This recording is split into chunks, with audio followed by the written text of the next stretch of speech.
आज हम early Indians का जो अगला पार्ट है वो आज हम कवर करेंगे और इस पार्ट के अंदर हम ये देखने की कोशिश करेंगे कि जो शुरू में लोग इंडिया में आए उन्होंने कौन सा रूट लिया। ठीक है, ये बात हम जानने की कोशिश करेंगे और इसके साथ साथ हम ये देखेंगे कि हमारे जेनेटिक्स में क्या चीज ऐसी पाई जाती है जो कि हमें सबसे पहले इंडियन से कनेक्ट करती है और क्या कुछ हो सकता है सारा।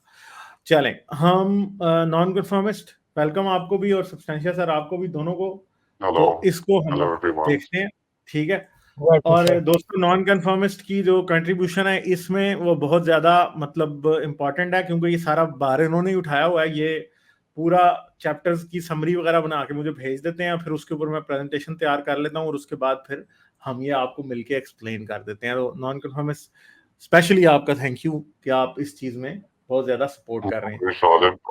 It's an honor being part of this presentation in this book series. Thank you. अच्छा, तो चलें हम फिर पहली स्लाइड पे चलते हैं। तो इसको नॉन कन्फर्मिस्ट अगर आप इसको एक्सप्लेन करें तो फिर हम आगे चलते हैं। मैं थोड़ा रिव्यू दे दूं जिस तरह कनेक्ट करें के पीछे हमने क्या डिस्कस किया था। एक बात सब्सटेंशियल ने लास्ट सेशन में कही थी कि हिस्ट्री जो लिखी गई जैसे दरबारियों ने लिखी, this history is different because we are looking at the genes and what the data we getting from the genes. Language या जो स्टोरी है हमारी माइग्रेशन की वो हमारे जीन्स से हमें बहुत वाज़ेह तौर पे सामने आ रही है।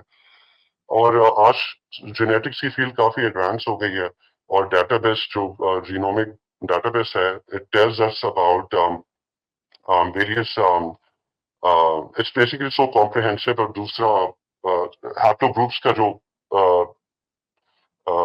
इंफॉर्मेशन जो हमें मिलती है हैप्लोग्रुप्स एंड सब हैप्लोग्रुप्स की, they all trace back to the L3 haplogroup which emerged in Africa, which belonged to a woman that was around 70,000 years ago.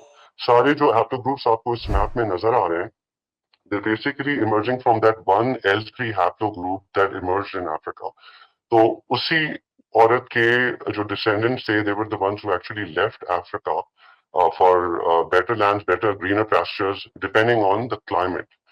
जी खालिद। अच्छा, तो ये यहाँ पे आप देख सकते हैं, यहाँ पे एक सेकंड, मेरा पॉइंटर नजर क्यों नहीं आ रहा, एक सेकंड, ये पॉइंटर, एक सेकंड, मुझे ये तो राइटिंग की तरफ चला गया। एक सेकंड ठहर जाए जरा, गलती हो गई है। मैं लेजर पॉइंटर निकालना चाह रहा था, वो कुछ और ही हो गया। एक सेकंड,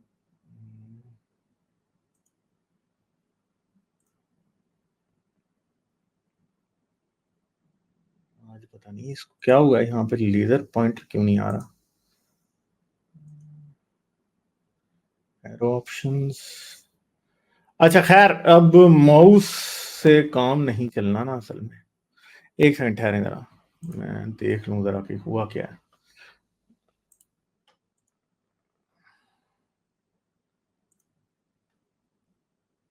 लेजर पॉइंटर आ गया, चलें ठीक है। अच्छा जी, तो यहां पे एक चीज है कि ये माइटोकॉन्ड्रियल ईव थी L1 जिसका हैप्लोग्रुप था। L1 से L3 पैदा हुआ, L3 से N हुआ और N से फिर M हुआ। M जो है वो सबसे डोमिनेंट हैप्लोग्रुप है माइटोकॉन्ड्रियल डीएनए का जो कि इंडिया में पाया जाता है। N और M दो हैप्लोग्रुप हैं जो कि पाए जाते हैं यहाँ पे, और N और M फिर यहाँ से इंडोनेशिया, मलेशिया, न्यूजीलैंड, ऑस्ट्रेलिया, यहाँ सब तक पाए जाते हैं। इवन के M वाला जो हैप्लोग्रुप है वो और आगे उससे Z, A, D, G और इवन के सारा यहाँ तक वो पाया जाता है। फिर N से आगे यूरोपियन पॉपुलेशन वगैरह में पाया जाता है। तो यूरोप के अलावा दुनिया के सब जगह पे बाहर जो पेरेंट हैप्लोग्रुप है वो M है। ठीक है, और ये माइटोकॉन्ड्रियल ईव से आ रहा है जो कि L1 थी, फिर L3 था, फिर उसके बाद तो इंडिया में ये है। ठीक है, तो हमें ये पता है कि इंसान जो आज के इंसान है, ठीक है, वो सब के सब L3 माइटोकॉन्ड्रियल हैप्लोग्रुप से इवॉल्व हुए हैं। ठीक है, जो कि अफ्रीका में मर्ज हुआ था आज से तकरीबन 70,000 साल पहले। और N जो लीनिएज थी यहां पे, ये देखें, यहां पे ये वो दारुल मंदीब है यहाँ पे, वहां से मतलब ये यहां से यमन के अंदर इंसान आए थे, और मोस्ट प्रॉब्ली इस टाइम पे ये जो सी था ये शायद नहीं था मोस्ट प्रॉब्ली। तो एन का जो ग्रुप है वो बेसिकली कहां पे इवॉल्व हुआ है, वो अरेबिया के अंदर इवॉल्व हुआ है, फिर अरेबिया से आगे, और मोस्ट लाइकली एम भी अरेबिया के अंदर इवॉल्व हुआ है। आज के करंट डे पाकिस्तान में एम वाला हैप्लो ग्रुप पहले आता है और फिर यहां से बाकी की दुनिया में ये फैल जाता है। ठीक है, तो ये 70,000 से लेके 61,000 यानी 70,000 ईयर्स से लेके 61,000 ईयर्स के दरमियान एन और एम माइटोकॉन्ड्रियल डीएनए के हैप्लो ग्रुप्स जो है इवॉल्व होते हैं। ठीक है, और 57,000 से लेके 71,000 ईयर्स तक, यानी 71 से 57,000 ईयर्स के दरमियान में एक ग्लेशियल क्लाइमेट था जब बहुत ज्यादा ठंड थी, और उस टाइम के दरमियान कोई भी ये कोशिश नहीं कर सकता था कि वो अफ्रीका से बाहर करे मूव। और सिर्फ अफ्रीका से बाहर ही नहीं, जहां जहां होमोसेपियंस फंस जाते थे फिर वो वहीं पे फंस जाते थे, वो वहां से मूव नहीं करते थे। ठीक है, और क्योंकि ज्यादातर आइस एज मौजूद होती थी तो फिर लोग कैसे करते ना, तो और वेजिटेशन भी दुनिया में बहुत कम होती थी, फूड भी स्केर्स होता था, इसलिए ये सब कुछ रुक जाता था उस टाइम में। ठीक है, आइस एज खत्म होने के बाद फिर एनिमल्स जो है वो क्या करते थे, वो डिफरेंट इलाकों से दूसरे इलाकों में मूव करते थे, बहुत सारे ग्रासलैंड बन जाते थे, लेक्स बन जाती थी, और जो हर्ड्स होते थे जानवरों के बड़े बड़े गौल जिनको होमोसेपियंस शिकार करते थे, होमिनिड स्पीशीज शिकार करते थे, वो उनके पीछे ही फिर निकल खड़े होते थे, वो दुनिया के एक इलाके से दूसरे इलाके में जा रहे होते थे। ठीक है, नॉन कन्फर्मिस्ट, आप इसके बारे में यहाँ पे कुछ बताना चाहेंगे? जी फादर, बस आपने ये बता दिया कि आइस एजेस के बारे में। तो जो प्लेटोसीन जो एज थी that happened 2.5 million years ago and it ended 11,000 साल पहले, इस पीरियड में मल्टीपल आइस एजेस आई। For several thousand years ice lakes और रिवर्स ये सब फ्रोजन थे, जो जहाँ ग्रीनरी होती थी वो ड्राई और एरिड बन गए। एंड फिर जब ये शिफ्ट होता था, इंटरग्लेशियल पीरियड आता था, उसमें फिर obviously the climate became warmer, बारिशें होती थी, जो एरियाज डेजर्ट्स थे वो they used to become grasslands, so animals would actually move into those areas. और सॉरी गालिब, नेक्स्ट स्लाइड पे जाइएगा। अच्छा, जी, ये वो ये मरीन मैं सेडिमेंट कोरिंग के बारे में एक्सप्लेन किया हुआ है यहाँ पर। जी असल में दुनिया में आपको पता है कि अंटार्कटिका में ना बहुत मोटी मोटी आइस की शीट्स हैं जो कि 1-1 किलोमीटर नीचे तक जो है ना बर्फ ही बर्फ है। तो साइंटिस्ट क्या करते हैं, जियोलॉजिस्ट, ये स्पेशली वहां पे जाते हैं और वहां पे जाके ना इस तरह के आइस को ड्रिल करते हैं, यानी ये ड्रिलिंग करते हैं और पूरे का पूरा ना एक सिलेंडर आइस का निकालते जाते हैं। आप जितना नीचे जाते जाते हैं ना ड्रिलिंग में, उतना आप टाइम में पीछे देखते जाते हैं। और क्योंकि ये आइस कैसे बनी थी, किसी टाइम यहां पे बर्फ पड़ रही थी। ठीक है, जब बर्फ पड़ती थी तो एटमॉस्फेयर में जो हवा होती थी वो भी बर्फ के साथ, आपको पता है कि जब आपके पास स्नोफॉल होती है तो स्नोफॉल जब करती है तो उसमें बहुत सारी हवा भी ट्रैप हो जाती है। तो ये हवा जो है, अगर आज से 1 लाख साल पहले ये वाला सेक्शन जो है ना वो निकला था ना, तो इसके अंदर हवा ट्रैप हो गई थी। ठीक है, ये देखें, जैसे ये आइस कोर जो निकलते हैं ना, ये पूरा बर्फ है, पुरानी बर्फ है, बहुत पुरानी, और इसके अंदर आप देख रहे हैं कि इसके अंदर सारी हवा ट्रैप हुई हुई है, जैसे बबल्स की तरह ट्रैप हुई होती है। जब इस हवा को आप उसको एनालिसिस करते हैं तो आपको यह पता चल जाता है कि उसके अंदर ऑक्सीजन 18 जो कि रेडियो एक्टिव ऑक्सीजन होती है, जो कि डिके करती है, वो जब ऑक्सीजन एटमॉस्फेयर के ऊपर वाले हिस्सों में जाती है ना, तो कॉस्मिक रेडिएशन जब उससे टकराती है ना, गैमा पार्टिकल्स वगैरह, तो वही ऑक्सीजन 16 जो है ना ऑक्सीजन 18 में कन्वर्ट हो जाती है।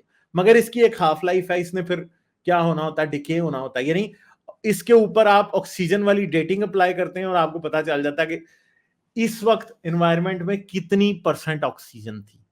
तो आमतौर पे जो ग्लेशियल पीरियड्स होते हैं ना, जिसके अंदर बहुत ज्यादा आइस जमीन पे पड़ी होती है, उसमें ऑक्सीजन ज्यादा होती है। ठीक है, और दूसरे के अंदर जो है ना वो कम होती है, इंटरग्लेशियल के अंदर कार्बन थोड़ी उसके अंदर ऑक्सीजन 18 ज्यादा होती है, दूसरे के अंदर ऑक्सीजन 18 कम होती है। तो इसको कंपेयर करके ना इन्हें अच्छे तरीके से साइंटिस्ट को ये पता लग जाता है कि कौन सा पीरियड ग्लेशियल था जिस टाइम जमीन पे आइस, कौन सा पीरियड आइस एज वाला था और कौन सा पीरियड इंटरग्लेशियल था। ठीक है, तो इनको अच्छे तरीके से इस बात का पता चल जाता है। तो इन कोर्स की स्टडी जो है ना, ये तकरीबन 1960s और 70s से ही शुरू है। ठीक है। और उस टाइम से इवन के मेरा एक प्रोफेसर भी थे जो कि अंटार्कटिका में इस तरह की रिसर्च करके आए थे, तो उन्होंने पहली बार जिंदगी में मुझे उस टाइम उन्होंने कोई 2006 में ये बताया था कि हम ये काम करते हैं। ठीक है, तो अब ये क्या है कि इन्हें ये जो है ना मेरीन आइसोटोप स्टेजेस हैं, ठीक है, जिनके अंदर हमें ये पता लग जाता है कि कौन से वक्त कैसा क्लाइमेट था। इसमें जितनी ऑड नंबर्ड है ना वो इंटरग्लेशियल है, जिस टाइम जमीन के ऊपर बर्फ नहीं होती। जैसे MIS1 जो है ना वो इंटरग्लेशियल है, यानी 14,000 साल पहले एक इंटरग्लेशियल पीरियड शुरू हुआ था जिसमें आइस एज नहीं रही और आज का ब्लू अर्थ बन गई है, ठीक है, वो वाली। फिर इस तरह MIS3 57,000 से लेकर 29,000 ईयर्स तक हमारे पास एक और इंटरग्लेशियल पीरियड था, मगर 29 से लेकर 14,000 तक हमारे पास क्या था, एक ग्लेशियल पीरियड था जिसके अंदर ग्लेशियर्स थे, जमीन के ऊपर बहुत सारी आइसेज आई हुई थी। तो आप ये देख सकते हैं तकरीबन 14,000 साल के डिफरेंस से ये है, ठीक है। पहले ये जो पिछले 4 हैं या 14,000 साल के डिफरेंस से ही तकरीबन है, ठीक है। जैसे MIS4 जो है ये 71,000 ईयर्स पहले आइस एज शुरू हुई थी जो कि 57,000 पे खत्म हुई थी। फिर 57,000 पे एक इंटरग्लेशियल पीरियड शुरू हुआ था, वो 29 पे खत्म हुआ था। फिर 29,000 पे एक आइस एज शुरू हुई थी, वो 14 पे खत्म हुई थी। इस तरह 130 पे एक जो है ना वो क्या हुआ था, एक इंटरग्लेशियल पीरियड शुरू हुआ था जो कि 71,000 ईयर्स पहले आइस एज पे खत्म हुआ था, ठीक है। तो इस तरह करते करते इन आइस कोर्स को देखते हुए पिछले 21 ऐसे टाइम पीरियड्स को हम आइडेंटिफाई कर चुके हैं जिनमें एक आइस एज खत्म होती थी और एक इंटरग्लेशियल पीरियड शुरू होता था, एक इंटरग्लेशियल खत्म होता था और एक आइस एज शुरू होती थी। तो ये सारा इन आइस कोर्स की मदद से, जो कि इन्होंने को किलोमीटर से भी ज्यादा लंबी ड्रिलिंग की है, उससे ये इतना पीछे जा पाए हैं, ठीक है। अच्छा जी, अब इससे आगे हम चलते हैं। गालिब इसमें जी थोड़ा सा जी सर, जी सर, थोड़ा सा हम आगे इसको समझ लें जरा कि ये जो हमारे पास ऑर्डर आ रहा है इसकी बेसिस क्या है। अच्छा, इसमें जिस तरह आपने ये आइस कोर्स की बात की, इसी तरीके से जो आपके जो शेल्ड ऑर्गेनिजम्स है ना, जो फोरामेनिफेरा होते हैं शेल्ड ऑर्गेनिजम्स, उनके शेल के अंदर भी जो ऑक्सीजन 18 और ऑक्सीजन 16 की जो रेशो है वो भी टेम्परेचर का मार्कर होती है उस वक्त जब वो शेल फॉर्म हुआ था, ठीक है। और उससे भी आप ये जो टेम्परेचर की जो साइकिल्स हैं उनसे अंदाजा लगाते हैं। यहाँ अगेन जिस तरह गालिब ने एक्सप्लेन किया, मैं उसको फर्दर क्लियर कर दूं अगेन कि जब आपकी जो बहुत लो टेम्परेचर है, मोटी मोटी बात, जब बहुत लो टेम्परेचर है उस वक्त O18 डिवाइडेड बाय O16 यानी कि उस इनकी जो रेशो है वो 1 से बड़ी होगी क्योंकि O18 ज्यादा होगा, ठीक है। जब टेम्परेचर ज्यादा है, जब जरा रिलेटिवली गर्म टाइम है, तो ये रिवर्स हो जाएगी, उसमें O16 ज्यादा होगा और O18 कम होगा। तो इन्होंने जो चीज नोटिस की उसका मतलब ये है, वो जिस तरीके से देखें अभी ये सुपर चैट भी आई है कि O18 जब कम हो O16 से तो वो वार्मर क्लाइमेट्स हैं, जब O18 divide by O16 ratio ज्यादा हो तो वो आपके रिलेटिवली कोल्ड क्लाइमेट्स हैं। जब आप इनको एनालिसिस करते हैं, जितना आप नीचे जाएं और जितने ओल्ड सैंपल्स को लें, तो ऐसा नहीं है कि ये जो रेशो है ये एक ही डायरेक्शन में आगे चेंज करती जाती है, इसमें ऑसिलेशंस आती है।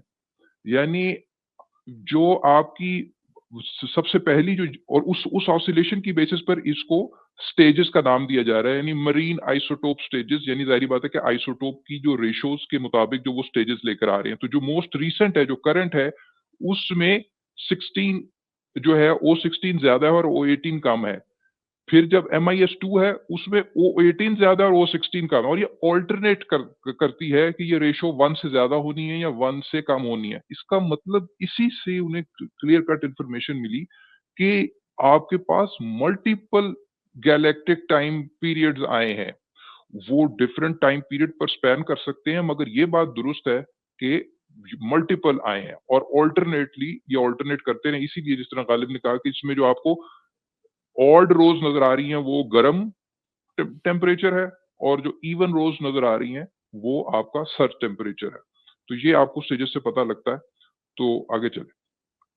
अच्छा, वो इन्होंने मोमो ने पूछा कि ऑक्सीजन 18 ज्यादा क्यों हो जाती है। ऑक्सीजन 18 असल में दुनिया जमीन के ऊपर ओवरऑल ऑक्सीजन 18 और ऑक्सीजन 16 की रेशो सेम होती है, मगर जब वार्म क्लाइमेट होता है ना तो समंदर में एवेपोरेशन के थ्रू ऑक्सीजन 16 जो है ना, क्योंकि वो लाइटर होती है तो वो ज्यादा एटमॉस्फेयर में आ जाती है, ठीक है। मगर इंटरग्लेशियल पीरियड में क्योंकि एवेपोरेशन कम हो जाती है तो इसलिए ऑक्सीजन 18 और ऑक्सीजन 16 का जो रिलेटिव एवेपोरेशन का मसला है वो कम हो जाता है।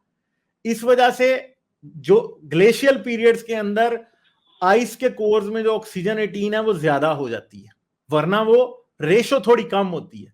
और ग्लेशियल पीरियड्स के अंदर फिर क्या होता है कि आइस क्योंकि वो हैवियर होती है एटमॉस्फेयर में और ज्यादा स्नोफॉल होता है और टेम्परेचर रिलेटिवली थोड़ा लो होता है, तो ऑक्सीजन 18 जो है वो क्या होता है, वो जहां जहां पे बर्फें पड़ रही होती हैं वहां वहां पे वो ज्यादा एक्यूमुलेट होना शुरू हो जाती है। तो ये एक बड़ा परफेक्ट किस्म का तरीका है। जी सर। इसको रिवर्स भी एनालाइज करें, ये तो बात बिल्कुल ठीक होगी अगर हम इसके एवेपोरेशन के पर्सपेक्टिव से देखें, इसको रिवर्स भी एनालाइज करें कि जब आप उसकी कंडेंसेशन की बात कर रहे हैं, जब कंडेंस होना, जब रिवर्स होना है, तो उसमें चूंकि O18 भारी है तो वो प्रेसिपिटेट जल्दी करती है, वो तो उधर भी जब वापसी पे यानी जो क्योंकि कंडेंस वो प्रेसिपिटेट जल्दी करेगी, इस वजह से गैलेक्टिक पीरियड्स में आइस एज के दौरान O18 ज्यादा होगा रिवर्स के तौर पे अगर आप देखें, बिकॉज वो प्रेसिपिटेट जल्दी करती है। अच्छा चले हम आगे चलते हैं और उम्मीद है मोमो को ये बात समझ आ गई होगी। अच्छा अब हम इसके बाद आगे चलते हैं, तो यहाँ पे एक सेकंड। अच्छा जी, MIS3 के बारे में अगर नॉन कंफर्मिस्ट आप इसका बता दें। जी गालिब, MIS3 जैसे आपने बताया कि ऑड नंबर जो MIS स्टेजेस हैं उसमें इंटरग्लेशियल पीरियड था और क्लाइमेट वार्म और वेट था। तो ऑब्वियसली जब ये स्टेज आता था तो जहाँ पर डेजर्ट एरिया था, जैसे अगर आप अरेबियन पेनिनसुला देखें, वहां पर बहुत ज्यादा वेजिटेशन और ग्रीनलैंड्स आ जाते थे एंड ओएसिस आ जाते थे। तो they would actually attract animals in that area. तो अगर आप इसके बाद का स्टेज देखें तो वो एक फिर आइस स्टेज है जिसमें माइग्रेशन डिस्करेज होती है। Migration gets encouraged only in periods जहां पर odd number of MIS stages में जब the period is warm and it encourages animals to move into areas जहां पर उनको फूड सप्लाई रेडिली अवेलेबल होती है। And similarly this law also applies for sapiens because they then follow the animals into those areas. लेकिन अगर आप period देखें 71,000 to 57,000 years का, this is the period MIS4 में आता है जिसमें आइस एज थी, एंड वो ऐसा पीरियड है जहां पर स्पीशीज काइंड ऑफ कंस्ट्रिक्ट होकर रहती है उसी एरिया में, because they don't take the risk to move out into other areas, क्योंकि वहां पर भी आइस होती है। तो एनिमल्स भी यूजुअली एक तरह के restricted होते हैं in a certain geography, and migration during MIS even stages में discourage होती है। जी हाँ। तो इसलिए MIS जो 4 था या MIS2 था उसके अंदर माइग्रेशन नहीं होती, MIS1 में माइग्रेशन होगी, MIS3 में होगी और MIS5 में होगी।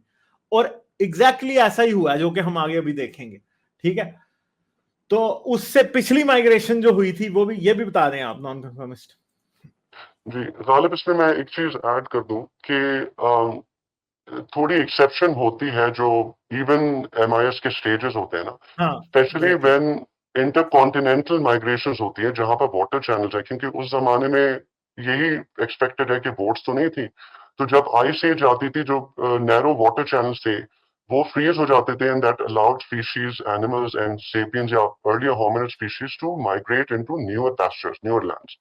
तो ये एक्सेप्शन है कि आइस एज में भी एक तरह से माइग्रेशन इंटरकॉन्टिनेंटल हुई, लेकिन फिर वो अगेन रिस्ट्रिक्ट हो जाती थी बिकॉज द क्लाइमेट जहां पर वो लैंड्स आगे होते थे वो डस्ट फ्री नहीं होते थे, they would be dry and arid, वहां वेजिटेशन नहीं होती थी। लेकिन अब देखें जैसे MIS5 का अगर आप स्टेज देखें, again it is an odd stage. This is again the period 30,000 years से 71,000 ईयर्स तक का ये पीरियड आइडेंटिफाई हुआ है। इसमें भी माइग्रेशन हुई होंगी, no doubt, but again the species of hominids who were archaic Homo sapiens या दूसरे जो हमारे होमिनिड रिलेटिव्स हैं, उन्होंने भी इसी पीरियड में माइग्रेशन अटेम्प्ट की होगी मोस्ट नेसेसरली। एंड लेकिन अगर हम स्टडी करें L3 ग्रुप को और हम कहते हैं कि आउट ऑफ अफ्रीका जो सारी पॉपुलेशन है they trace back to the L3 group, जो माइग्रेशन 130,000 ईयर्स से 71,000 ईयर्स के बीच में हुई थी, उनके कोई डिसेंडेंट्स आज जिंदा नहीं है। ये कहना गलत होगा कि होमोसेपियंस की पहली माइग्रेशन 70,000 साल पहले हुई और उससे पहले नहीं हुई। मे भी उससे पहले अटेम्प्ट किए होंगे दूसरे हैप्लो ग्रुप्स ने, जैसे LO है, L1 है, L2 है, इन्होंने मोस्ट लाइकली अटेम्प्ट किए थे, only that they perished along the way of that migration. Maybe उन्होंने ऐसी होमिनिड जो अर्लियर आर्केक होमिनिड स्पीशीज को फेस ऑफ किया and then they could not survive. उनके कोई लिविंग डिसेंडेंट्स आज अलाइव नहीं है, लेकिन उन्होंने भी माइग्रेशन की अगेन उन्हीं पीरियड्स में की जब the climate was warm and wet and it invited people to areas that were greener. जी खालिद। अच्छा जी, हम अब आगे चलते हैं इससे, और ये भी बता दें आप ही। जी खालिद, ये फॉसिल मिला था अराउंड 180,000 ईयर्स पुराना है, इसराइल की मिसिलिया केव से। और ये होमोसेपियंस की ही स्पीशीज का फॉसिल है, लेकिन अगेन वही बात के 70,000 साल पहले यस माइग्रेशन हुई थी and this is an evidence, but ये इसमें दो बातें हैं। पहले तो ये जो होमोसेपियंस के आर्केक स्पीशीज का स्पेसिमेन है। जैसे आपने आई थिंक कोई कॉलर बीच में आया था जिससे आप बात कर रहे थे और आप एक्सप्लेन कर रहे थे कि where do you draw the line between the species when they are changing. So Homo sapien जैसे 2.5-3 लाख साल जो पुराने थे और जो होमोसेपियन 70,000 साल पुराने पहले के थे, उनमें भी स्लाइट डिफरेंस थे वो होमोसेपियंस ही, लेकिन 180,000 पुराना जो नॉर्थ ईस्टर्न में सैंपल मिलता है ये भी L3 ग्रुप का नहीं है। This sample belongs to the other archaic hominid Homo sapiens के बहुत earlier species का। जी हाँ।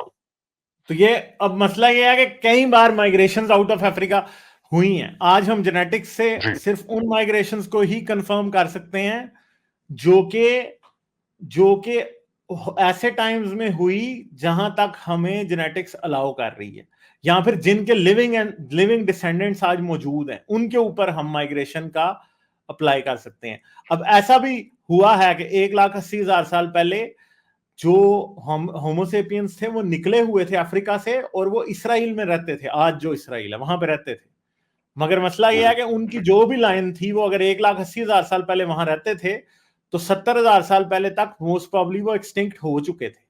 और दूसरी बात ये भी ना समझें कि ये जो है ये हमारा एंसेस्टर नहीं हो सकता, ये हमारा एंसेस्टर हो सकता है, मगर मसला ये है कि इसका ना तो हमारे पास वाई क्रोमोसोम है और ना इसका माइटोकॉन्ड्रिया हमारे पास है। इसलिए हम ऐसा हो सकता है कि कोई जीन जो इसके अंदर थे वो सारे आज आपके अंदर भी मौजूद हों, बल्कि ये आपका डायरेक्ट एंसेस्टर भी रहा हो, मगर माइटोकॉन्ड्रियल लाइन में भी वो किसी टाइम आपसे डिस्कनेक्ट हो गया और वाई क्रोमोसोम में भी किसी टाइम डिस्कनेक्ट हो गया। तो इसलिए आज हमारे अंदर इसका डीएनए, हम ये कह सकते हैं कि ये हमारा डायरेक्ट एंसेस्टर उस तरह से नहीं है, हमारे किसी एंसेस्टर का ही एंसेस्टर हो सकता है। ठीक है, हमारे सोमैटिक सेल्स में इसका, सोमैटिक क्रोमोसोम्स में इसका हो सकती है बात, मगर सेक्स क्रोमोसोम्स में या माइटोकॉन्ड्रियल क्रोमोसोम में इसका कोई वो नहीं रहा। ठीक है, अच्छा जी, अब हम आगे चलते हैं। तो यहाँ पे हम एक बात कर रहे थे कि यहाँ पे जो बात है ना वो ये है कि इंसान असल में किन जगहों से माइग्रेट किया था। एक तो ये दारुल मंदेब है, ठीक है, दूसरा ये इसराइल वाला साइनाई पेनिनसुला के अंदर अफ्रीका से माइग्रेशन है, तीसरी माइग्रेशन एक यहाँ से है तुनीजिया से, जो कि यहाँ पे सीधी इटली के होती है, और चौथी आइबेरियन पेनिनसुला के अंदर यहाँ पे जिब्राल्टर से हुई है। और इवन के साइंटिस्ट ये भी समझते हैं कि इधर से उल्टी माइग्रेशन भी होती थी कि नेएंडरटाल भी इस तरफ वापस आते थे अफ्रीका की तरफ, मगर होमोसेपियंस इनको चैलेंज देते थे और फिर वो वापस चले जाते थे। तो 2 लाख साल पहले तकरीबन इंसान जो था वो इथोपिया से निकल के इधर आ चुका था, तकरीबन दारुल मंदेब के पास। दारुल मंदेब की जो हुई है वो तकरीबन 1,20,000 साल से पहले हुई है। फिर 1,20,000 साल से बाद यहाँ तो इंसान इधर से गया था, यानी पर्शियन गल्फ के नॉर्थ से, फर्टाइल क्रेसेंट वाली जगह से, वरना पाकिस्तान और ईरान के पास जो एक और ऐसी जगह बनती है, उसका मुझे सही नाम नहीं याद, यहां से फिर इंसान होता हुआ तकरीबन 40-50,000 ईयर्स पहले इंडिया आ चुका था। ठीक है जी, तो ये सारी चीजें हैं, ये इस तरह की माइग्रेशन होती रही हैं। तो अभी आगे इसको और भी हम देखते हैं। ठीक है, तो फिर एक और चीज है कि इंडिया में जब इंसान आया है या अफ्रीका से बाहर जब भी इंसान निकलता था, तो आर्केइक ह्यूमन बींग्स, जिन्हें आर्केइक होमोसेपियंस, जिन्हें आप कह सकते हैं कि होमो इरेक्टस जो हैं, जैसे कि मैंने होमो इरेक्टस की लगाई है, होमो इरेक्टस और दूसरे आर्केइक ह्यूमन होमिनिड स्पीशीज जो थे, वो इंसान को बहुत मुश्किल चैलेंज देते थे। क्योंकि आप एक बात याद रखेंगे, आप ये सोचें कि आज जमीन के ऊपर चिंपैंजी भी रहते हैं और दुनिया के सारे जानदार दूसरे हैं, मगर ये याद रखिएगा कि होमोसेपियंस के लिए जितना बड़ा चैलेंज दूसरे मेंबर होमिनिड स्पीशीज देते थे ना, उतना बड़ा कोई भी नहीं देते थे। यानी आप ये बात याद रख सकते हैं कि ये एक ऐसी बात थी कि इन दोनों के पास एक हिसाब के न्यूक्लियर वेपन्स थे, एवोल्यूशनरी टर्म्स में अगर हम बात करें तो, कि जब भी आप निकलते थे बाहर, तो आज अगर इंसान का किसी शेर से भी सामना होता है, तो शेर के पास कोई टूल्स तो नहीं है, शेर के पास कोई स्ट्रेटेजिक प्लानिंग का भी तरीका नहीं है, हाथी हो गया, चिंपैंजी हो गया, उनके पास कोई इंसान के करीब भी नहीं वो आते। मगर ये जो थे सारे, ये बहुत चालाक और बहुत समझदार थे, और इंसान इनसे कई बार मार खाता था। ठीक है, तो फिर क्या हुआ कि आज से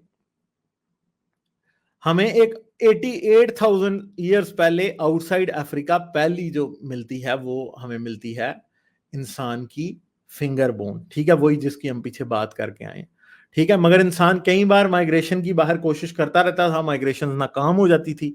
ठीक है, और होमो इरेक्टस, होमो एल्डरबर्जेंसिस, नेanderथल, ये सारे हमारे लिए दुनिया का सबसे बड़ा चैलेंज थे।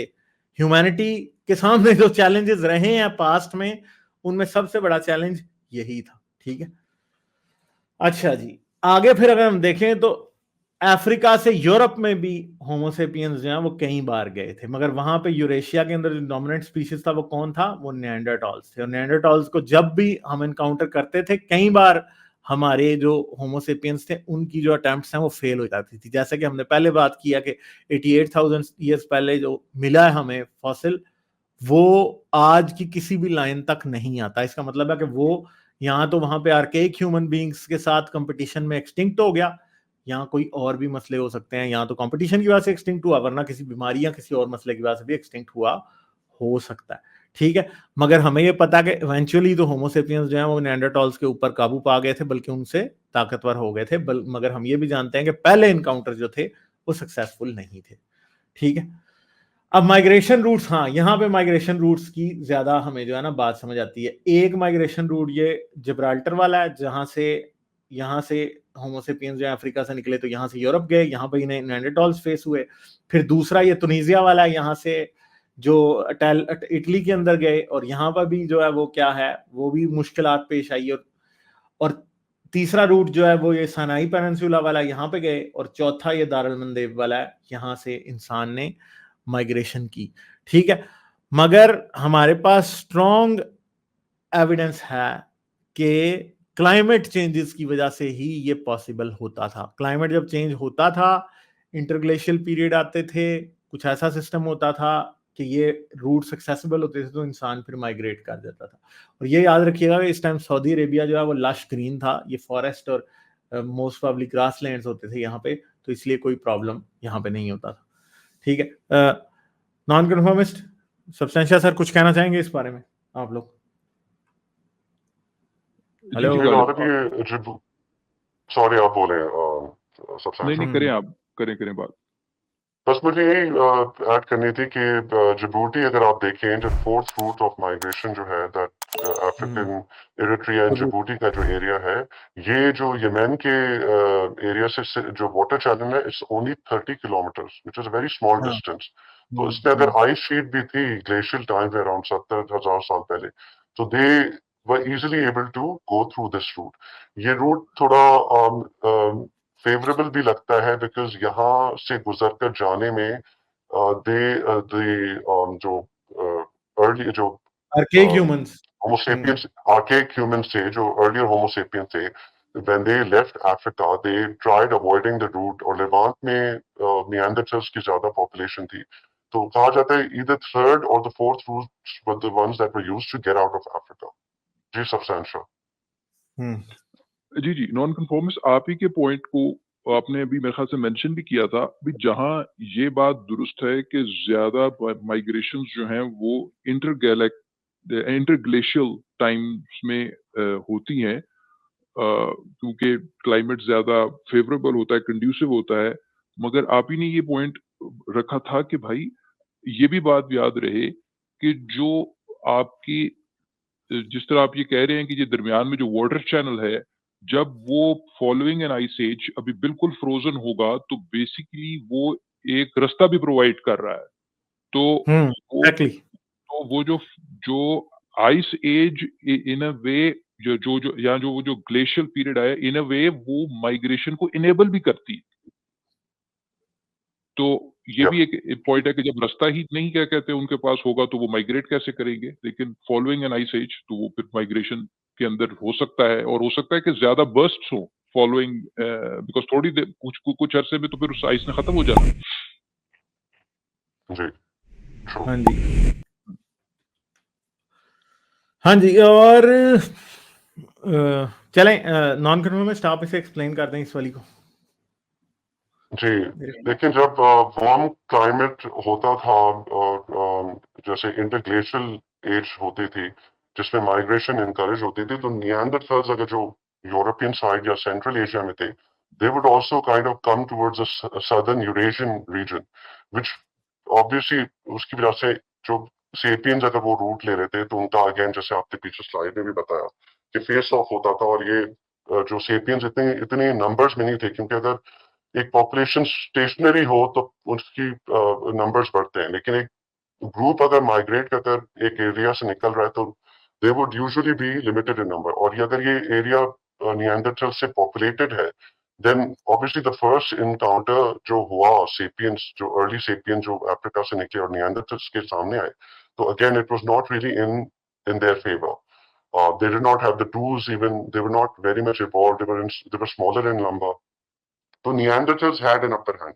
लेकिन फिर ये भी याद रहे कि हमने लास्ट स्ट्रीम में बात की थी कि 2% हमारा डीएनए जो है वो निएंडरथल से मिलता है तो कहीं ना कहीं मेटिंग या रिप्रोडक्शन उनके साथ भी हुई है लेकिन initial encounters were perhaps dangerous for them and unfavourable जी खालिद और हाँ इसमें ये भी लिखा हुआ है कि एक सॉरी खालिद अगर पीछे करें मैं एक पॉइंट शायद भूल गया उसमें बताना तो 180,000 years ago या 88,000 years ago जो ancient hominid ancient archaic homo sapiens जो निकले थे वो obviously they may have come in contact with the Neanderthals that's why they perished तो उनका haplo group out of Africa जो न मिलने की ये भी रीजन हो सकती है कि उन्होंने मार खा के या उन्होंने एक्सटिंक्ट इसलिए हो गए बिकॉज जो archaic hominid species थी they did not stand a chance to defend themselves and survive against them. जी राहुल चलें आगे चलते हैं। तो ये सेफ रूट अभी आपने बताया था उसको जरा थोड़ा सा रिपीट कर दें। यहाँ पे ये वो वाली स्लाइड है, ये जिबूटी दारुल मंदेब वाली स्लाइड है जहां से जिबूटी से यमन में हुई है। जी राहुल ये बाबल मंदेब का स्ट्रेट कहलाता है अगेन वही 30 किलोमीटर्स का सिर्फ डिस्टेंस है और जैसे सब्सटेंशियल ने भी कहा कि माइग्रेशन ड्यूरिंग ग्लेशियल पीरियड्स में भी obviously because of ease of accessing the opposite land they must have walked across into Yemen using this route और ये अभी ऑब्वियसली इट कम्स जिबूटी और एरिट्रिया के जो है बॉर्डर लाइन जो बॉर्डर्स ये दो कंट्री शेयर करते हैं ये जगह वहां है आप मैप में भी आप देख सकते हैं बहुत ही एक नैरो चैनल है जी तो ये एक लाइकली रूट था और इस रूट को ये समझा जाता है कि ये शायद ऐसा रूट था कि इस एरिया में आर्केक ह्यूमंस यमन वाले एरिया में नहीं थे तो ये सेफली यहां से क्रॉस कर सकते थे।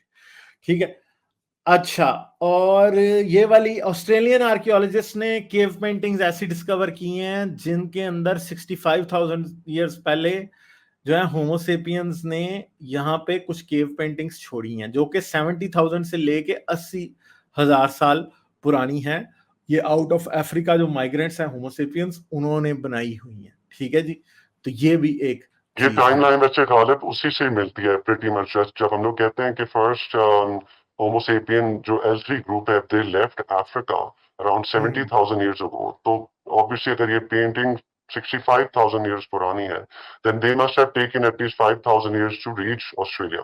लेकिन तो कुछ conservative archaeologists ये कहते हैं कि that is a very short frame of time, and they say कि maybe L3 के जो migration हुई है may have happened like 80,000 years ago, and then it took around 15,000 years for them to reach Australia via the Indian subcontinent and then on to the Southeast Asia and then onwards below to the land below, land down under जो Australia में कहा जाता है। और इस painting को देख के हमें ये भी पता लग रहा है कि ये जो ह्यूमन बीइंग्स 80 से 70,000 ईयर्स पहले इस एरिया में रहते थे, इनमें कुछ क्लोथिंग और इस तरह का कॉन्सेप्ट भी था। अगर हम देखें तो ऐसे लग रहा है कि ये एक औरत बैठी हुई है, ठीक है, जिसने कुछ लोअर गारमेंट पहना हुआ है, ब्रेस्ट उसके जो है वो ओपन है, ठीक है। इस तरह ये भी औरत है, इसने भी कोई लोअर गारमेंट पहना हुआ है और ब्रेस्ट उसके ओपन है, तो कुछ ना कुछ क्लोथिंग वगैरह का भी कुछ सिस्टम था ऐसे, ठीक है।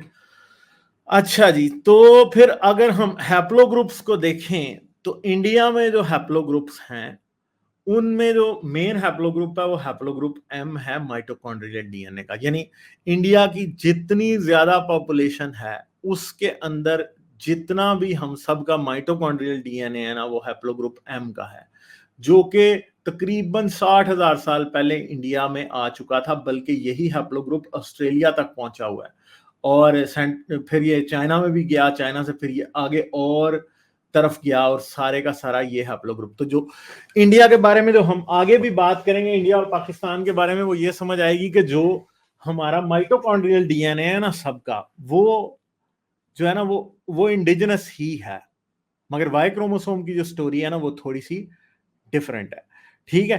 तो जितनी भी माइग्रेशंस होती रही इंडिया में, उनके बावजूद भी जो माइटोकॉन्ड्रियल डीएनए है वो ज्यादातर प्रीडोमिनेंटली एम ही रहा।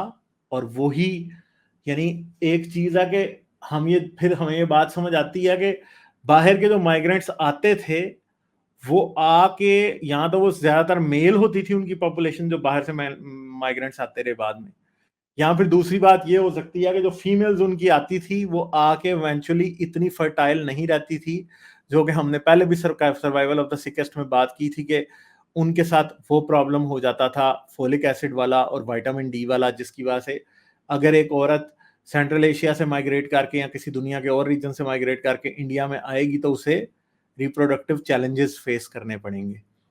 तो कुछ जनरेशन्स के बाद उसकी मतलब ऐसा हो सकता है कि उसके पास वो प्रॉब्लम्स क्रिएट हो जाए जिनकी वजह से जो इंडिजिनस औरत है वो ज्यादा सक्सेसफुल रहेगी, ठीक है। तो ये चीज भी एक है जिसके बारे में हम पहले बात कर चुके हैं। अगर किसी ने नहीं देखा तो वो सर्वाइवल ऑफ द सिकेस्ट वाली सीरीज भी जाके देखे। अच्छा, इसको एक्सप्लेन करेंगे आप लोग? हेलो जी जी गालिब, ये अगेन वो सेम ही मैप है अगर आप देखें। तो मैंने काफी दफा ये भी सुना है कि Europeans kind of take pride in saying कि द फर्स्ट ह्यूमंस जो है ना वो यूरोप में आकर बसे। इस मैप से साफ जाहिर होता है कि अगर ये समझा जाए कि 100,000 years ago humans started leaving Africa despite the haplogroup, तो by 70,000 years या 65,000 years तक they had already reached the Indian subcontinent। लेकिन अगर आप यूरोप में देखें वो 40,000 साल पहले from the Western Asian route they reached there। तो the thing is that Indian subcontinent में पहले तो obviously Arabian Peninsula and then the Levant region, Central Asia में यहाँ आए, फिर इंडिया में गए, जो फिर सेंट्रल एशिया में थे, they ended up going to Europe. So Europe में ऑब्वियसली पॉपुलेशन जब सेंट्रल एशिया और इंडिया में बस चुकी थी होमोसेपियंस की, that is when afterwards the early Homo sapiens ended up reaching Europe. और फिर यहीं से देखें आप, ऑस्ट्रेलिया अराउंड 50,000 लिखा हुआ है, तो पेंटिंग के लिहाज से 60-65 भी होता है। तो again there is no hard and fast rule, कोई फिक्स्ड डेट्स नहीं है ये they kind of go up and down by 5,000 years और सो। तो उसमें बस ये इंडिकेट, इसमें से ये बताया हुआ कि क्या रूट्स लिए हुए हैं यूरोप में। जो अर्ली होमोसेपियंस थे वो इंडिया से पहले नहीं पहुंचे, इंडिया और सेंट्रल एशिया के बाद जाकर वहां पहुंचे। जी दौलत, एंड सॉरी अच्छा, इसमें और ये भी है कि एक और चीज देख लें। जी जी जी जी बोल एक और चीज है कि ये रेड आप देखें, ये वो एरियाज हैं जो कि आज से 2 लाख साल पहले ह्यूमंस वहां पे रहते थे, और ग्रीन एरियाज वो हैं जहां पे दूसरे आर्केइक ह्यूमंस रहते थे, और ब्राउन ये और तकरीबन ऑरेंज ब्राउन एरियाज वो हैं जहां पे नेएंडरटॉल्स रहते थे। तो हमें ये पता है कि नेएंडरटॉल्स का जो जो एरिया था ना रहने वाला, वो तकरीबन नॉर्थ इंडिया पाकिस्तान वाला एरिया है, और इससे लेके ये कहाँ ग्रेट ब्रिटेन तक, और ये स्पेन, और फिर यहाँ पे इटली और ये टर्की तक सारा एरिया इनके पास था, जो एंशिएंट पास्ट के अंदर। तो हमेशा आज से 1 लाख साल पहले जब इंसान ने साइनाई डेजर्ट से, साइनाई पेनिनसुला से यूरोप की तरफ जाने की कोशिश की, तो ऑलरेडी यहाँ पे नेएंडरटॉल्स थे जिन्होंने उनको बहुत सख्त चैलेंज दिया, जिसकी वजह से यूरोप में सक्सेसफुल माइग्रेशंस कभी भी नहीं हो सकी। मगर एक बात हमें पता है कि आज से 1 लाख साल पहले यहाँ पे इंडिया में होमो इरेक्टस थे, तो शायद होमो इरेक्टस इतने एडवांस्ड नहीं थे टेक्नोलॉजी वाइज और इंटेलिजेंस वाइज के, फिर भी इंसान इनके साथ सरवाइव कर गया। इंडिया में भी जब पहली माइग्रेशंस हुई, जो कि 1,30,000 साल के बाद किसी टाइम हुई थी, उनके अंदर ये बात हमें पता थी कि होमोसेपियंस की जो थी ना एक्सपेंशन, वो अनसक्सेसफुल रही थी। मगर 65,000 से 70,000 ईयर्स पहले वाली जो है ना, वो सक्सेसफुल हुई, और आहिस्ता आहिस्ता आर्केइक ह्यूमंस को पुश बैक कर दिया। और फिर आर्केइक ह्यूमंस इंडिया से लेके चाइना सारा एरिया इधर रहते थे, मगर Aahista Aahista over the course of मेरे ख्याल है नेक्स्ट 30,000 ईयर्स, होमोसेपियंस ने आर्केइक ह्यूमंस को एक्सटिंक्ट कर दिया, और फिर यहाँ पे ऑस्ट्रेलिया वगैरह तक भी आज से 50-60 साल पहले होमोसेपियंस पहुंच चुके थे। मगर हम ये बात जानते हैं कि इन जगहों पे जो आर्केइक होमिनिड्स थे वो नहीं रहते थे। ठीक है, तो ये बात है। अच्छा गालिब, जरा जी सर। पिछली स्लाइड जी पे जी। रहें। अच्छा, इसमें मैं एक थोड़ा सा दिलचस्प एंगल ये ऐड कर दूं, जो ये बात होती है ना कि निएंडरथॉल्स और होमोसेपियंस के दरमियान 2% डीएनए जो है वो शेयर हो रहा है, वो उसमें एक पहला रिफ्लेक्स सेक्शन के तौर पर बाज लोगों का क्वेश्चन ये आ जाता है कि ये जो 2% डीएनए शेयर हो रहा है दोनों के दरमियान, ये आप इसकी बेसिस पर ये कैसे एस्टेब्लिश कर सकते हैं कि निएंडरथॉल्स और ह्यूमंस ने आपस में इंटरब्रीड किया है, क्योंकि ये भी तो हो सकता है कि वो इनका एंसेस्टर जो है ना वो कोई कॉमन था जिसकी वजह से ये ओवरलैपिंग आ रही है। तो मैं यहाँ पर क्लैरिफाई कर दूं कि जब ये 2% निएंडरथॉल और ह्यूमोसेपियंस के डीएनए के ओवरलैप की बात करते हैं, तो ये उस डीएनए की बात करते हैं विच इज यूनिक टू निएंडरथॉल्स, ठीक है, जो कि वो अपने एंसेस्टर्स से शेयर नहीं करते। दैट इज द डीएनए जो कि निएंडरथॉल्स को यूनिक है, येट उसका ओवरलैप होमोसेपियंस के साथ है। इस वजह से लॉजिकल कंक्लूजन ज्यादा ये है कि होमोसेपियंस और निएंडरथॉल्स ने आपस में इंटरब्रीड किया था। पहला पॉइंट ऑफ क्लैरिफिकेशन तो ये है। नंबर 2, ये जो 2% डीएनए जो ओवरलैप कर रहा है, ये सवाल आना चाहिए कि ये कौन सी जीन्स हैं जो कि ओवरलैप करती हैं। जहां बहुत सारी चीजें ऐसी भी हैं जो कि over a period of long time इंसानों के लिए एडवांटेजेस नहीं रही, लेकिन जो एक इंतहाई दिलचस्प पहलू जो मेरे सामने आया वो ये था कि जो वेरिएशंस हैं ज्यादातर वो आपकी मेटाबॉलिज्म की जीन्स के यानी जो 2% ओवरलैप जो है वो मेटाबॉलिज्म की जीन्स है, इम्यून सिस्टम की कुछ जीन्स हैं, एंड स्किन कलर की वेरिएशन और हेयर पिगमेंटेशन की वेरिएशन से रिलेटेड जो जीन्स है। इसका क्या मतलब है कि जो स्किन टोन वेरिएशन इंसानों में जो पाई जाती है वो निएंडरथॉल्स में भी पाई जाती थी। वो उनमें भी और बालों के की जो की पिगमेंटेशन की वेरिएशन उनमें भी पाई जाती है। इसका मतलब, और ये इन रेट्रोस्पेक्ट विद हाइंडसाइट ये इतनी सरप्राइजिंग बात नहीं लगती, क्योंकि हमने जब सर्वाइवल ऑफ द सिकेस्ट के कॉन्टेक्स्ट में ये देखा था, वो जो विटामिन डी से रिलेटेड हमने जो डिस्कशन की थी कि जो वेरिएशन आई है वो बेसिकली आपकी विटामिन डी की एब्जॉर्प्शन और जाहिरी बात है कि exposure to different climatic conditions और सनलाइट को कितना एक्सपोजर मिलना है उसके हिसाब से आई है। तो निएंडरथॉल्स भी बाय एंड लार्ज उन्हीं सेलेक्टिव प्रेशर्स को एक्सपोज थे, और उनके अंदर भी ये चीज जो है स्किन टोन की वेरिएशन जो थी वो थी।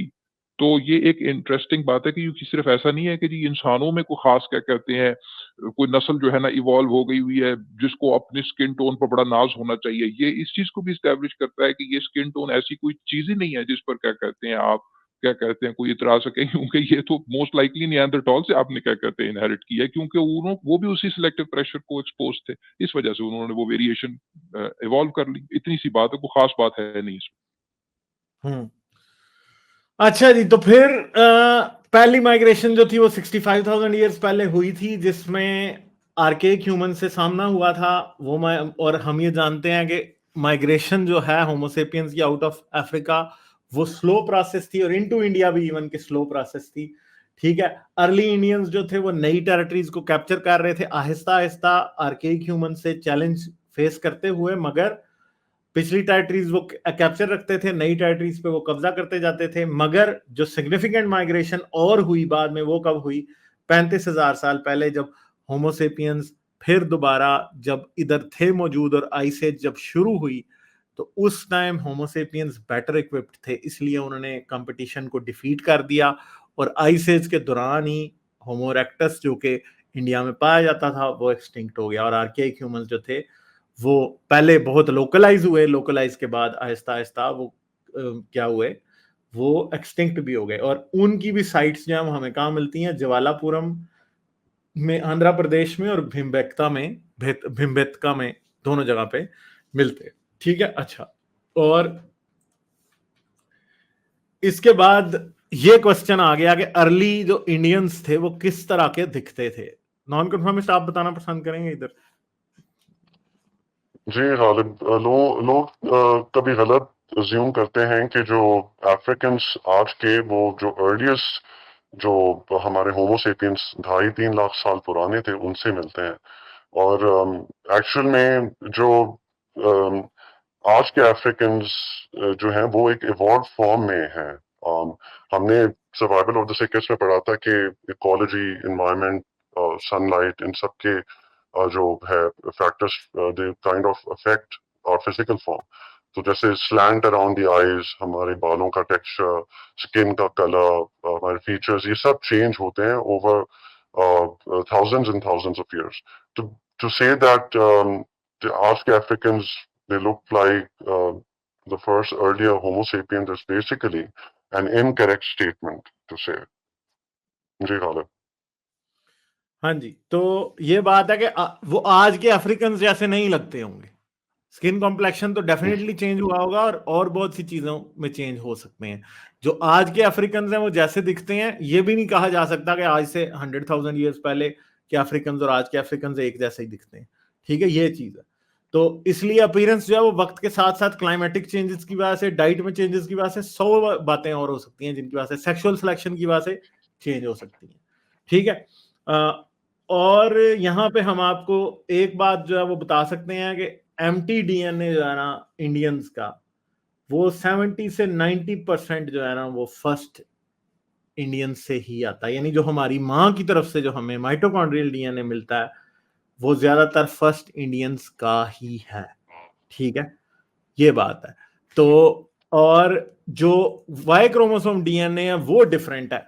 ठीक है, यानी आप ये याद रखेंगे, हमारी माएँ जो है ना, जो हमारी ओरिजिनल माएँ भी थी, बेशक हमारे बाप कहीं से माइग्रेट भी करके आए थे, तो वो इंडियन ही थी। ठीक है, ये बात बुक में बार बार कवर होगी, बार बार कवर होगी कि वाई क्रोमोसोम लाइन से तो आप हो सकता है कि सेंट्रल एशियन आपका वाई क्रोमोसोम डीएनए हैप्लोग्रुप निकल आए, मगर माइटोकॉन्ड्रियल डीएनए का हैप्लोग्रुप इंडिया में रहने वाले ब्राह्मणों का भी एंड पे क्या निकल आता है? कौन सा निकल आता है? वो निकल आता है अर्ली इंडियंस वाला ही निकल आता है। और मजे की बात यह है कि वो जो कास्ट सिस्टम के सारे लोग हैं ना, जो एक कास्ट से दूसरी कास्ट में शादी नहीं करना चाहते, जो कहते हैं लड़की भी ब्राह्मण होनी चाहिए और लड़का भी ब्राह्मण होना चाहिए और फलां क्षत्रिय होना चाहिए, तो जाट जो है वो जाट से शादी करेगा, तो जो शूदर है वो शूदर से शादी करेगा, वो दुनिया के सबसे जाहिल लोग हैं, क्योंकि उनको ये नहीं पता कि इस सब कॉन्टिनेंट की हिस्ट्री में कभी ऐसा रहा ही नहीं था। हमेशा ही लोग इंटरब्रीड करते आए थे। जो माइग्रेंट्स आते थे बाहर से वो भी आके इंटरब्रीड करते थे। ये तो आज से तकरीबन 1900 साल पहले आपने कास्ट सिस्टम का तमाशा शुरू किया, जब उसके बाद लोगों ने आपस में इंटरब्रीड करना छोड़ दिया, वरना तो ये बात भाई बहुत आम थी। हम सारे ही जो हैं वो क्या हैं, इंडियंस भी हैं और हम सारे कुछ ऐसे भी हैं जो कि थोड़े बाहर से माइग्रेट भी करके अंदर आए हैं। कुछ ने इन्वेजन भी की होगी, कुछ ने माइग्रेशन भी की होगी, कोई हॉस्टाइल बन के आए होंगे, कोई पीसफुली आए होंगे, सब कुछ है, ठीक है। मगर वाई क्रोमोसोम जो है वो कैसा है, वाई क्रोमोसोम की जो लिनिएजेस हैं वो काफी डिफरेंट पिक्चर करती हैं। पहला इंडियन वाई क्रोमोसोम का जो अर्ली इंडियंस का वाई क्रोमोसोम है ना, वो बहुत कम रह गया, ठीक है। सिर्फ 10 से 40% ऐसे हैप्लोग्रुप्स हैं जो कि कुछ, आप उसको कह सकते हैं कि जो कि कुछ हद तक इंडियन है, मगर बहुत से ऐसे हैं जो कि बाहर के हैं, ठीक है। तो ये बहुत बड़ा एक डिफरेंस है दोनों में। नॉन कन्फर्मिस्ट, आप इसके बारे में कुछ कहना चाहेंगे सब्सटेंशियल सर? एक मैं सिर्फ ये बात इसी में एनहांस कर दूं गालिब कि आप देखें ना कि माइटोकॉन्ड्रियल ग्रुप जो हमारा है उससे ज्यादा हमारा जो साउथ एशियन की पॉपुलेशन का मैच है around 70 to 90%, which actually shows that the women जो माइग्रेंट्स आए थे या इन्वेडर्स आए थे वो लोकल इंडिजिनियस इंडियन वुमेन के साथ they were breeding, they were starting families. That is why हमारा वाई क्रोमोसोम का जो डीएनए है that is less, like 10 to 40%। This shows that even जो माइग्रेंट्स या इन्वेडर्स बाहर से आ रहे थे वो फैमिली स्टार्ट कर रहे थे लोकल इंडिजिनियस इंडियन वुमेन से। तो हमारा माइटोकॉन्ड्रियल लिंक इस फर्स्ट इंडियंस के साथ बहुत स्ट्रांग है, मतलब हमारी माएँ वहीं से ही हैं। whether you're a Brahmin saying कि हमारे आर्यन की जो लाइन है प्योर ब्लड है, या आप सैयद हो कह रहे हो कि हमारा लीनियज अरब से आता है, घूम फिर कर ये डाटा ये बताता है कि your mothers were local indigenous women from India. Indigenous women जी जिनका जी हाँ माइटोकॉन्ड्रियल हैप्लोग्रुप भी एम है, जो कि सबसे पुराना हैप्लोग्रुप है, ठीक है। जी और सबसे पुरानी जो औरत है जिसे आप इंडियन कह सकते हैं वो कौन है? वो ओंग वुमेन है, जो कि अंडमान आइलैंड्स और सेंटिनलीज आइलैंड उनमें ये हैप्लोग्रुप पाया जाता है, ठीक है। तो उस और गालिब इन ये जो जी सॉरी हम बोले बोले बोले जी, मैं इसमें ये ऐड करना चाह रहा था कि अंडमान आइलैंड जो हैं इंडिया के, they like protected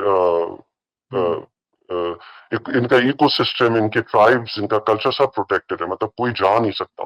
and even ये आइसोलेटेड आइलैंड से कि फर्स्ट इंडियन जब आकर यहाँ बस गए थे उसके बाद जो सब्सिक्वेंट माइग्रेशन हो रही थी वेस्टर्न एशिया से समझ लें या जो आर्यंस की समझ लें या मुस्लिम इन्वेडर्स की समझ लें, they were not coming in contact with this tribe. That is why इस ट्राइब का जो डीएनए है उसका सबसे स्ट्रॉन्गेस्ट लिंक निकलता है with the first Indians who used to live here around, जिनका lineage goes back to 65,000 years ago।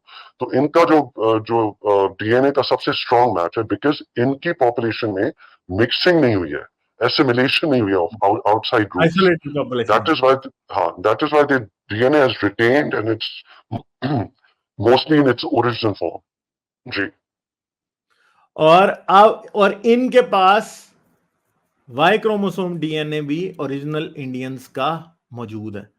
1900 में ये 670 थे, अब ये 100 से भी कम रह गए हैं। और इनका जो माइटोकॉन्ड्रियल हैप्लोग्रुप है वो एम है और पैटर्नल हैप्लोग्रुप जो है वो डी है।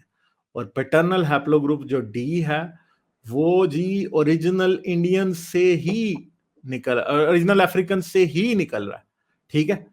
वो बाकी जगहों पे नहीं पाया जाता। तो बात यह है कि ये बात आप याद रखें कि मेट्रियार्कल लाइन या मैटरनल लाइन से हम सब इस औरत से कनेक्टेड हैं और हमारे एंसेस्टर्स इस औरत से कनेक्टेड रहे हैं मैटरनल लाइन से, मगर पैटर्नल लाइन जो इस औरत से हमें कनेक्ट करती थी वो शायद कहीं बहुत पीछे हमारे एंसेस्टर्स में खत्म हो गई थी, ठीक है। तो ये चीज है जो कि हमें बताती है कि हम कहां से किधर से कनेक्टेड है, कितने पुराने लोगों से हम कनेक्टेड है, ठीक है। तो ये है वो ओरिजिनल इंडिया जो कि था आज से 50,000 साल पहले। जी आफ्टर सब्सटेंशियल से मुझे क्वेश्चन है अबाउट दिस ओंगे ट्राइब का। आप देखें कि इनकी पॉपुलेशन बैक इन 1900 वो 670, अब ये 100 से भी कम रह गए। रिसेंटली न्यूज में भी इनके बारे में आया था जब इनकी पॉपुलेशन 101 हो गई थी because they had another child. तो अगर एक कम्युनिटी आपस में ब्रीड कर रही है, बिकॉज हमने ऑब्वियसली एवोल्यूशन में पढ़ा है कि वेरिएशन इज वेरी इंपॉर्टेंट, कि मिक्सिंग हो बाहर के डीएनए से जिसमें डिजीजेस कम हो, डू यू थिंक कि इनकी पॉपुलेशन के कम होने का ये भी रीजन हो सकता है कि इतनी हजारों साल से they have not been exposed to outside DNA या variation into their genes to get some survival advantage. जैसे हम लोग के मुस्लिम कम्युनिटी में होता है कि शादी कजिन्स में कर करके eventually the diseases become more prominent in the DNA. तो if a community of let's just say now 100 people जो पहले 600 थे आपस में ब्रीडिंग कर रहे हैं, मे बी फर्स्ट कजिन में भी शादियां हो रही हैं, तो इनमें वैरायटी और वेरिएशन तो जीन्स में नहीं आ रही है, which is again detrimental to the species. So would you think that is the reason कि इनकी पॉपुलेशन इस वजह से भी कम हो रही हो?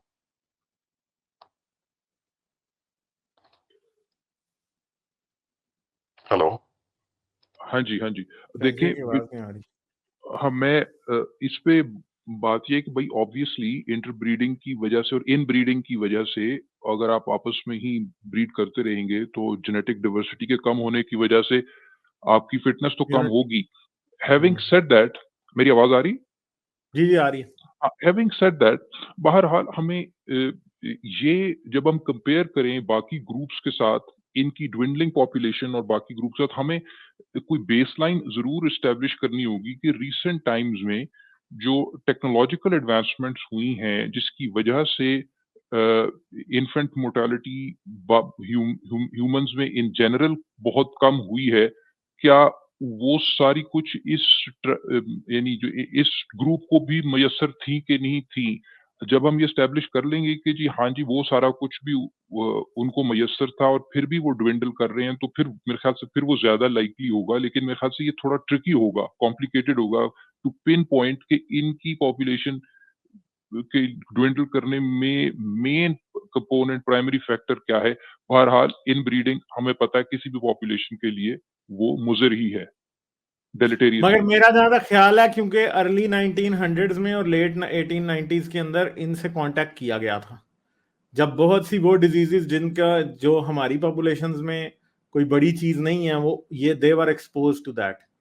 और हाँ। वही वो अर्ली मतलब 20th सेंचुरी वो टाइम था जब इनकी पॉपुलेशन ड्रास्टिकली इलनेसेस की वजह से नीचे गई है। वो नॉर्थ सेंटिनल आइलैंड वालों को भी एक बार तो कांटेक्ट किया गया था ना, और उस टाइम वो बड़े नंबर्स में मरे थे, ठीक है। और भी बहुत से निकोबार और अंडमान आइलैंड्स में और इवन के अमेजोनियन रेन फॉरेस्ट के अंदर बहुत से लोग हैं जिनसे कांटेक्ट किया गया था, और इंडिजिनस पॉपुलेशंस मरने शुरू हो जाती थी, जिसकी वजह से अब दुनिया में बहुत सारी हुकूमतों ने इस पर पाबंदी लगा रखी है। तो इवन के अगर हम ये समझे कि इन ब्रीडिंग एक रीजन थी, तो अगर हम सेल्फिश जीन को पढ़े तो सेल्फिश जीन में ये भी बताया गया कि इन ब्रीडिंग भी कुछ अरसे बाद जो है ना, जब बहुत देर तक एक आइसोलेटेड ग्रुप इन ब्रीडिंग करता रहता है ना, तो उनकी फर्टिलिटी के इश्यूज किसी हद तक बैलेंस हो जाते हैं। वो थोड़ी सी उनकी जो रिप्रोडक्टिव एबिलिटी है असल में इनब्रेड ग्रुप्स की कम होती है, मगर सर्वाइवेबिलिटी उनके अंदर हो जाती है बैलेंस आउट। कुछ ऐसे मैकेनिज्म्स होते हैं जिनकी वजह से। मगर जो मेन मसला है वो असल में इनके साथ इन कांटेक्ट आके वो सारी डिजीजेस इनको देने वाला है, जो कि जिनको आप और हम सरवाइव कर सकते हैं। इवन के कॉमन फ्लू और हेपेटाइटिस और बहुत सी छोटी छोटी ऐसी बीमारियां जो कि आप और हम उनके लिए इम्यून है, we would just get sick for a few days और फिर हम ठीक हो जाएंगे, वो इनके लिए जानलेवा होती हैं। और इन इंडिजिनस ट्राइब्स की पॉपुलेशन इस वजह से बहुत हद तक कट डाउन हुई है दुनिया में। बिल्कुल, आई तो थिंक ये सिमिलरली वाले जैसे फैक्टर्स जी नहीं, जी ये बोले. वाले फैक्टर्स बड़े इम्पोर्टेंट हैं कि हमारी इम्यून सिस्टम के अंदर जो डिफरेंसेस हैं, उसका एनालिसिस करना बहुत ही इम्पोर्टेंट है। जिस तरह हमने पुरानी उसमें सर्वाइवल ऑफ द सिकेस्ट के अंदर भी ये हमने देखा था कि जी चूंकि इम्यून सिस्टम के अंदर वेरिएशन होती है, जब दो पॉपुलेशंस आपस में सिर्फ इंटरेक्ट करती हैं, तो एक पॉपुलेशन जो इम्यून होती है वो, मेरा मतलब, उसके नंबर्स फिर आगे बढ़ना शुरू हो जाते हैं, क्योंकि दरअसल दूसरी पॉपुलेशन एक्सपोज होके उसके बाद एलिमिनेट होने लगती है। तो ये इट इज और मोर दूसरी बात है कि कॉम्प्लिकेटेड देन दैट। इकोसिस्टम इनके भी, खासतौर पे जो आइलैंड पॉपुलेशन है ना, उनके इकोसिस्टम्स अफेक्टेड है हमसे। फिर भी कैसे? वो इस तरह से कि ग्लोबली फिशिंग की वजह से, फिर जो सी में पोल्यूटेंट्स हैं उनकी वजह से, जिन डेलिकेट इकोसिस्टम्स के ऊपर ये बेस करते थे ना फिशिंग वगैरह वाले, वो भी बड़े हद तक डिस्टर्ब हुए हैं असल में। ठीक है, तो ये असल में देयर इज अ टोटल, मतलब बहुत सारे फैक्टर्स हैं। इस बारे में मैंने एक वीडियो देखी थी यूट्यूब पे, आई थिंक आज से कुछ मेरे ख्याल है काफी अर्सा पहले, जिसके अंदर इस बात को भी डिस्कस किया गया था कि ये जो आइलैंड पॉपुलेशंस है ना, इंडिजिनस आइलैंड पॉपुलेशंस जो आइसोलेटेड है, वो डेफिनेटली ओवर फिशिंग की वजह से भी हुए हैं इफेक्ट। कई बार कुछ टॉक्सिन्स ऐसे हैं जो कि शिप्स वगैरह छोड़ती हैं, उनकी वजह से इनके आसपास जो ये वाटर में फिशिंग वगैरह करते हैं वो भी उससे इफेक्ट होती है। और एक खास किस्म का क्रैब था, एक इंडिजिनस आइलैंड के लोग हंट करते थे, उसकी पॉपुलेशन डिक्लाइन कर रही थी जो, और उनकी पूरी चीज उसके ऊपर डिपेंड करती थी, तो वो भी बड़े इफेक्टेड थे उसकी वजह से। हाँ, ये मिली-जुली चीज़ें हैं। It's I think very complicated. ये भी आर्ग्यू किया जाता है कि ये बात के इन एनवायरमेंटल इन्फ्लुएंसेस, जब ये एनवायरनमेंट चेंज होती तो क्योंकि baseline variation in island populations में कम थी बिकॉज़ ऑफ इनब्रीडिंग, इसीलिए वो जो चैलेंजेस थे वो कॉमन थे, तो उनका कोई बचता नहीं है। अगर वेरिएशन होती तो ये बच भी सकते थे। तो दोनों ही एग्जैक्टली, ये बात है। मल्टीफैक्टोरियल चीज़ें, इनब्रीडिंग का अपना कॉन्सिक्वेंस है और जो दूसरी पॉपुलेशन का साथ इंटरेक्शन है, उनका भी मिलके, यानी कि it's multifactorial phenomena. Limited So gene pool something होने की similar वजह से happens. वैसे इम्यूनिटी कम हो जाती है। और आई थिंक कि वो जो एवोल्यूशन वाली बात की तरफ जो सब्सटेंशिया ने किया इशारा, वो तो मैं तो उसको बिल्कुल 100% मैं उसे बाय करता हूँ कि ये बात तो बिल्कुल ठीक है, क्योंकि जेनेटिक वेरिएशन कम है तो उसकी वजह से वैसे ही बहुत से लोग ऐसे होंगे जो कि बहुत सिमिलर होंगे, और अगर एक डिजीज एक को मारती है तो दूसरा भी मरेगा ही उससे। सारे ही मर जाएंगे उस लैक इस ऑफ वजह से। वेरिएशन की वजह से, ये मसला। तो जब से I think it's similar to that Spaniard invasion जो हुई थी इन द अमेरिकन कॉन्टिनेंट, जो कैरेबियन में, और फिर जो मायन सिविलाइजेशन थी, Exactly दे ऐसे kind he. Of contracted these diseases ना, उनके लिए फ्लू भी, या जो आई थिंक कौन सी डिजीजेस लाए थे, स्मॉल पॉक्स लाए थे and all that, so that population could not survive those diseases. So बल्कि अभी रिसेंटली किसी फोटोग्राफर ने इंक्रोच किया इनकी कम्युनिटी में, and he tried taking pictures and contacting them, या शायद I think it was a Christian missionary trying to convert them. Christian तो इस मिशनरी तरह था के जो exposures, सेंटिनीज आइलैंड में गया था, उन्होंने आगे से तीर मार दिया, मर गया वो। जी हाँ, he died. तो डेड इस बॉडी तरह भी के नहीं वापस unwanted दी गई ना फिर। नहीं की थी, yes, हाँ, तो इस तरह के unwanted, हालांकि जितना कंट्रोल मेजर्स करें, इस तरह के experiences, some infiltrators still manage to get into these islands, और फिर वो कांटेक्ट एस्टैब्लिश करते हैं, तो एक चैनल बन गया ना उनके लिए डिजीज पास ऑन करने का। दूसरी बात, नॉन कंफर्मिस्ट, ये जो थोड़ी सी जो पॉपुलेशन बच गई है इस ग्रुप की, जो आप कह रहे हैं कि इन हंड्रेड्स है, इसका एनालिसिस होना चाहिए। इसका प्रॉपर लोग कर भी रहे होंगे, इनका प्रॉपर जीनोमिक एनालिसिस होना चाहिए, क्योंकि हो सकता है कि ये इसी वजह से सरवाइव किए हैं कि क्योंकि ये उस बड़े पूल के अंदर, इनके अंदर थोड़ी सी वेरिएशन थी और इनके पास जेनेटिक फिटनेस थी। हाँ, तो अब इसको भी ये आई थिंक कि वो sir lowest sustainability genetic pool level से नीचे जा चुके हैं। उसके लिए कितने इंडिविजुअल्स इंसानों में चाहिए होते हैं, हाँ, मुझे जब याद तक इनको असिस्टेंस 180 नहीं है मिलेगी, शायद। हाँ, जब तक इन्हें असिस्टेंस नहीं मिलेगी, ये सर्वाइव ऑन देयर ओन नहीं कर पाएंगे, ठीक है? तो वो उससे नीचे जा चुके हैं। तो लेकिन मतलब अगर ह्यूमन असिस्टेंस मिलेगी तो फिर बचाया जा सकता है। आप देखें अब असिस्टेंस भी उसी फॉर्म ऑन में देयर मिलेगी ओन। ना, कि perhaps offering them healthy mates, या are you pointing towards medication and um, or are उनके you saying पास proper reproductive vaccination assistance? Programs चलाने पड़ेंगे बहुत सी बीमारियों से बचने के लिए, अगर if they are the reason. और दूसरी बात है कि एक और चीज तो वो है ना, फिर ऐसे लोगों के साथ इंटरब्रीड करना तो एक मुश्किल बात हो जाती है ना। असल में तो अब इंटरब्रीडिंग होगी तो इनकी नस्ल बचेगी आगे, वरना तो नामुमकिन चीज है। ठीक है, लाइक, शेयर और सब्सक्राइब करना मत भूलें। इसके साथ साथ आप मेरे चैनल को पेट्रियन पर सपोर्ट कर सकते हैं। पेट्रियन का लिंक वीडियो की डिस्क्रिप्शन में है।